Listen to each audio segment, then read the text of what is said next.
Hey guys, welcome back to my channel. Today we are talking about how to have an easy, unmedicated, natural birth. And that may seem really hard, but a lot of people do it. I did it for my first pregnancy, and I'm planning on doing it now for my second pregnancy, hopefully if all goes well. So right now I am about 31 weeks pregnant, and I'll show you my belly here. He's getting pretty big. And right now he's actually breech, which is fairly normal at this time. It's not super uncommon, so not a big deal if you're there and worried about that. They do say that the second pregnancy, sometimes they tend to be breech a little longer and will probably turn eventually. But let's get into this video. Let's talk about how to have that unmedicated natural birth, because I know that a lot of us want to go out and conquer that and don't want to be on drugs or having a C-section or getting in the epidural, and there's complications with stuff like that. So we just want to do it naturally as our bodies were intended to do, and I think it's totally possible. Like I said, I did that with my first pregnancy. I'll insert a couple pictures here of when I had Reed, my son. He's now 3.5, and I will be having this baby really soon, so hopefully I'll be able to achieve that. So before we start the video, be sure to click that like button. It helps my channel out so much.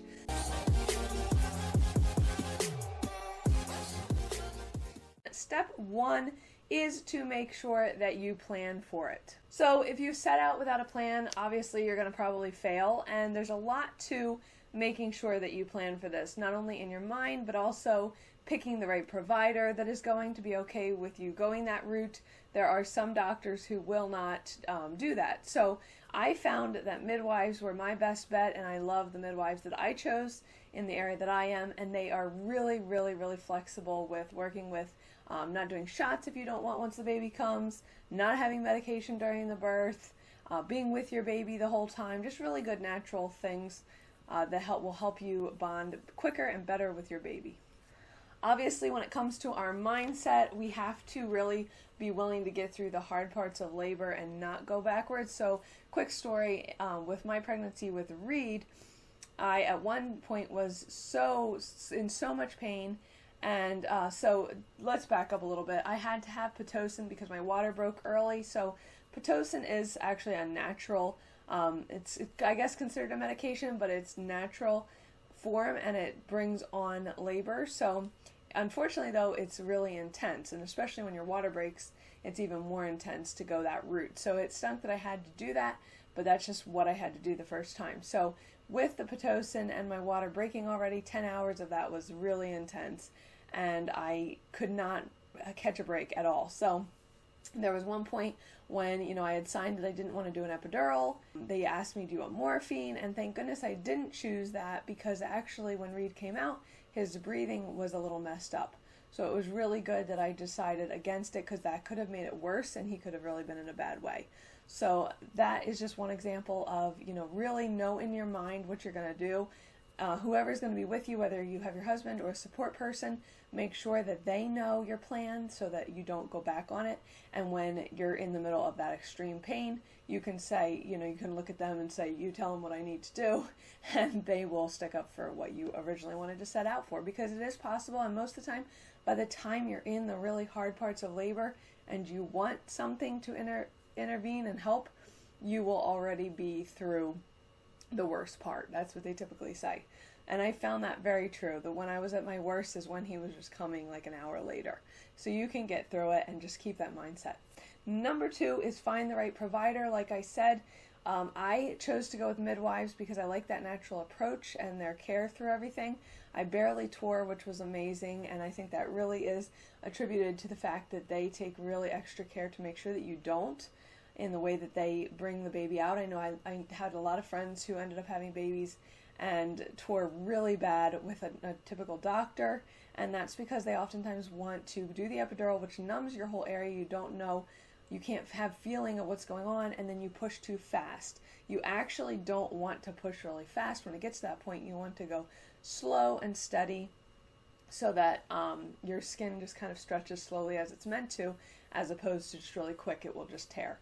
The midwives that I chose, they don't even do an epidural unless it's an emergency, so I signed that I was fine with that, and I have had people ask me, well, why would you want to have that, and have to sign that you will not get one? What if you really need it? And honestly, that helped me keep my goal and get to the end and know that I achieved what I wanted. And so I think it's really important to actually pick someone who doesn't agree with an epidural, because I think if you look into the side effects that could come with that and the problems, it's really dangerous, and I don't think we need it. We can get through it, and we can be fine in the end. Hey guys, sorry to interrupt, but if you like what you see so far, why don't you consider subscribing to my channel? It's free and it's fun, and you can join us and you won't miss out on any of my future uploads. Number 3 is spend early labor at home and don't rush to the hospital. Unfortunately, I wish I could have done this, but with my water breaking, I had to get in there eventually because they didn't want anything going wrong with the baby, which I totally understand, and it was fine. But this time I plan on definitely taking my time and hoping to get in later as opposed to right away. I want to just walk in and have him like an hour later. That would be my dream. But we'll see how it goes. I know you always can't plan for that, but if you are having contractions, just chill, because especially if it's your first, it's probably going to take quite a while.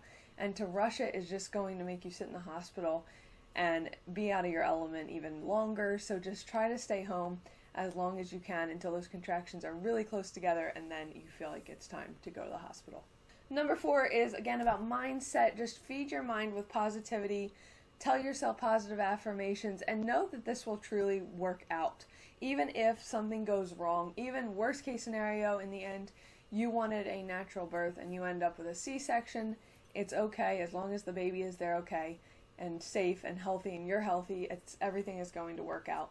But just try to tell yourself constantly how, this is going to be good. I have what it takes to succeed.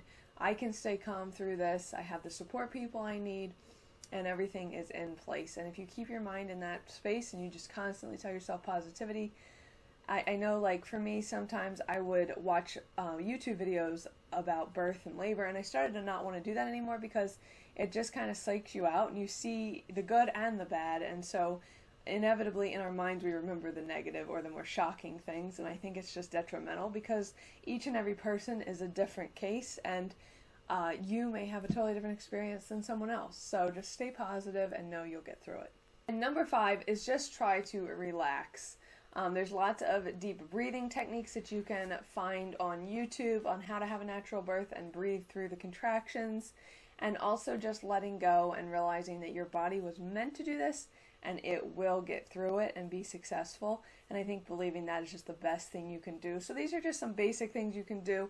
It's not rocket science. It's honestly just believing in your body that you were created for this purpose and that you can get through every part of it without needing intervention. I think so much anymore we think we need intervention in all these aspects of our life, when really sometimes we need to take it back to the beginning and just be more natural, because I think that there are so many benefits to that.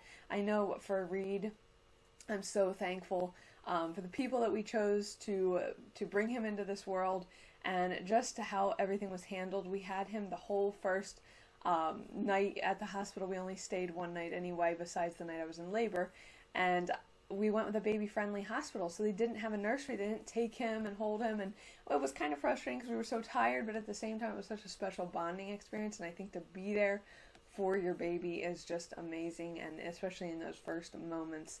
So just realize that you can do this, and I hope this helps you a little bit, and at least, if nothing else, empowers you to try the natural approach, because I hands down say it was, yes, the worst pain of my life, but absolutely the best experience in the end, to come out holding Reed and knowing that I gave him such a wonderful start without drugs and things that were confusing him or making him not who he was. So I think that it was just such a great thing you can do, and I hope that you choose to try to do that as well. Let me know in the comments what your plans are, how far along you are, and all that good stuff. I love hearing from you guys, and I'll respond to the comments, and I will see you in the next video. Be sure to subscribe if you're new, and we'll see ya.